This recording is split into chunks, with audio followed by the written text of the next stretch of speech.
నమస్తే అండి. నేను మీ దేవరకొండ ఉమ. శని వక్రించడం అంటే ఏంటి అంటే ఇక్కడ జూలై 18వ తారీఖు దగ్గర నుంచి నవంబర్ 27వ తారీఖు వరకు శని వక్రించడం జరిగింది.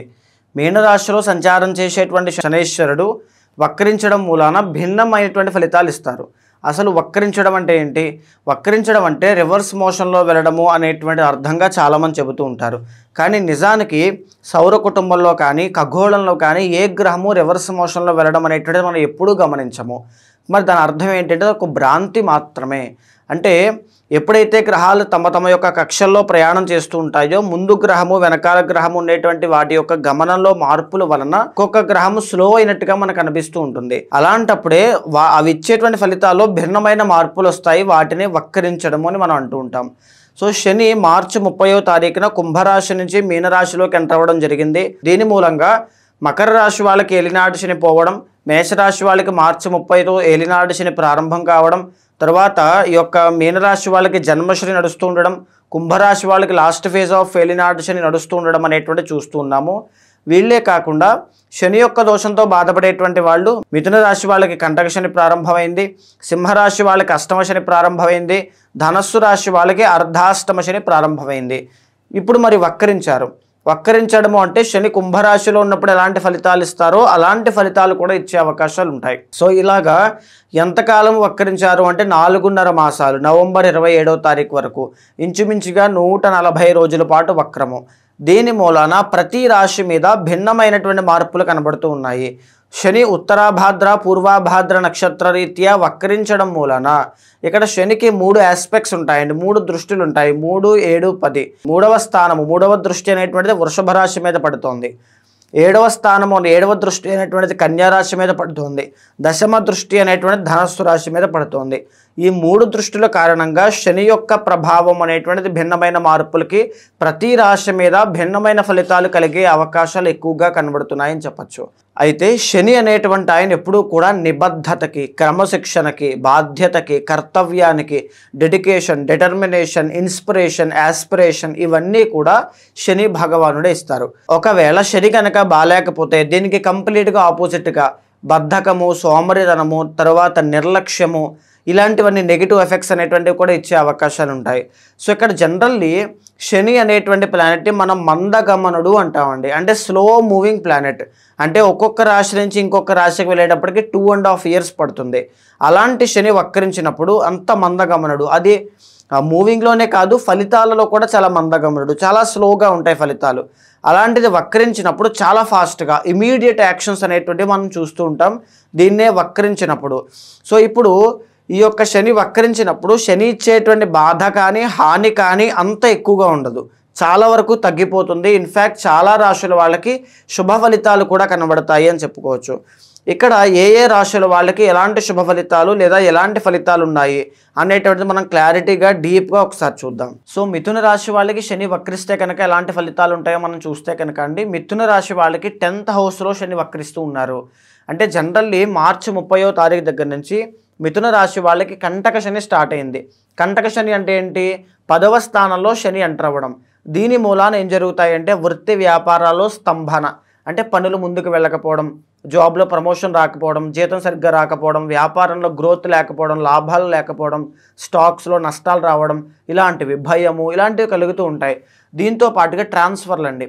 కంటక శని ఉన్నప్పుడు ఏం జరుగుతుందని చెప్తారంటే ఇంటి నుంచి, ఫ్యామిలీ నుంచి, అయిన వాళ్ళ దగ్గర నుంచి, ఉన్న చోట నుంచి దూరంగా వెళ్ళి ఒంటరిగా పని చేసుకునే పరిస్థితులు కంటక శనిలో ఎదురవుతాయన్నమాట.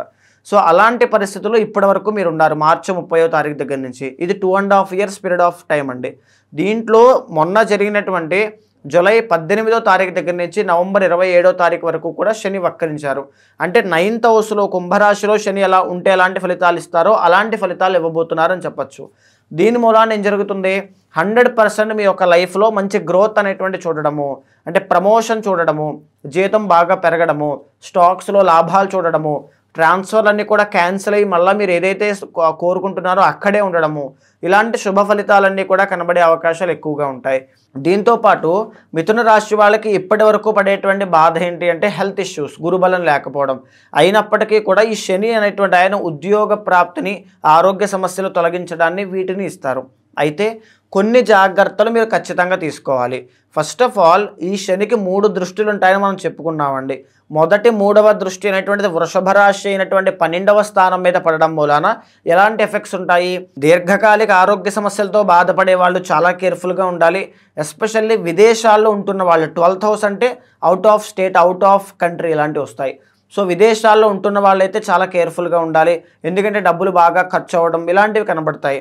ఆర్ మీ పర్సనల్ చార్ట్ బలంగా ఉంటే విదేశాల్లో ఉన్న వాళ్ళకి కూడా ఉద్యోగ ప్రాప్తి అనేటువంటిది కలగచ్చు. అయితే 7th ఆస్పెక్ట్ అయినటువంటి కన్యా రాశి మిథున రాశి నుంచి చూస్తే 4వ స్థానం అవుతుంది. వస్తాయి, ఉద్యోగం వస్తుంది అని తెలుస్తుంది, జీతం పెరిగింది అని తెలుస్తుంది, కానీ చాలా ఆలస్యం అవుతుంది, డిలే, ప్రొలాంగ్ అవుతుంది. సో ఎలా అంటే నోటీస్ వస్తుంది, మీరు ఉద్యోగంలో బాగా ప్రమోట్ అయ్యారు, సెలెక్ట్ అయ్యారని, కానీ అది అమల్లోకి రాదు. జీతం పెరిగిందని మీకు తెలుస్తుంది కానీ చేతిలోకి డబ్బులు రావు. ఈ పరిస్థితి వినడానికి ఎలా ఉందో మీ లైఫ్లో ఇలాంటి పరిస్థితులు జరిగే అవకాశాలు ఎక్కువగా ఉంటాయి. అండ్ ఇంకొకటి, కుటుంబ పరంగా వచ్చేటువంటి ఇబ్బందులు అంటే మానసిక శాంతి, మిస్అండర్స్టాండింగ్స్ ఇలాంటివి చూసే అవకాశం. ఏ కుటుంబము, భార్య భర్తలు పిల్లలు వీళ్ళకి సంబంధించింది. అండ్ తర్వాత హయ్యర్ ఎడ్యుకేషన్ కోసం ట్రై చేస్తున్న వాళ్ళకి కూడా కాస్త ఇబ్బందులు కలుగుతాయి అని చెప్పచ్చు. సో 10th ఆస్పెక్ట్ అయినటువంటి ధనస్సు రాశి మేజర్గా 7వ స్థానం అవ్వడము, దీని మూలాన ఏంటంటే వివాహం కావట్లేదు, నాకు వివాహం కాలేదు అని బాధపడేటువంటి మిథున రాశి వాళ్ళకి 100% వివాహ యోగం అనేటువంటిది కనబడుతోంది.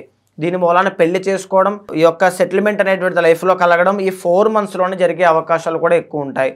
అండ్ ఇంకొకటి, నూతనంగా వ్యాపారాలు ప్రారంభించడం, కొత్త కొత్త వ్యాపారాలకి పెట్టుబడి పెట్టడం, లేకపోతే ఇంకా ఏదైనా కావచ్చు, ఫారెన్ ట్రావెల్స్ కావచ్చు, అన్నీ కూడా బాగా యోగిస్తున్నాయి. అంటే ఒక 70-30 అని చెప్పొచ్చు అండి.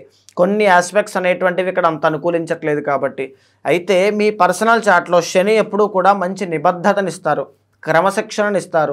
మీ లైఫ్లో మీరు చేసుకున్న తప్పులు కానీ కావాల్సిన జ్ఞానాన్ని కానీ సంపాదించుకోండి. సో మిథున రాశి వాళ్ళకి ఇప్పుడు కంప్లీట్గా కెరీర్ మీదే మొత్తం అంతా శని భగవానుడు కాన్సన్ట్రేట్ చేస్తున్నారు కాబట్టి మీ కెరీర్లో, మీరు చదివేటువంటి కోర్సెస్లో, మీ విద్య పరంగా, మీ డబ్బుల పరంగా చాలా జాగ్రత్త తీసుకోండి. మీ పర్సనల్ చార్ట్లో శని బాగుందంటే ఏమీ పర్వాలేదు, ఇంకా ఎక్స్ట్రాడినరీ లైఫ్ అనేటువంటిది ఉంటుంది. సో ఎవ్రీ సాటర్డే వెంకటేశ్వర స్వామి వారికి ఆవు పాలతో అభిషేకం చేయించడం కానీ, లేదా శివుడికి ఆవు నేతితో అభిషేకం చేయించడం కానీ, లేదా శని భగవానుడికి నల్ల నువ్వు నూనెతో అభిషేకం చేయించడం కానీ చేయండి. ఎక్స్ట్రాడినరీ రిజల్ట్స్ అనేటువంటివి కనబడతాయి.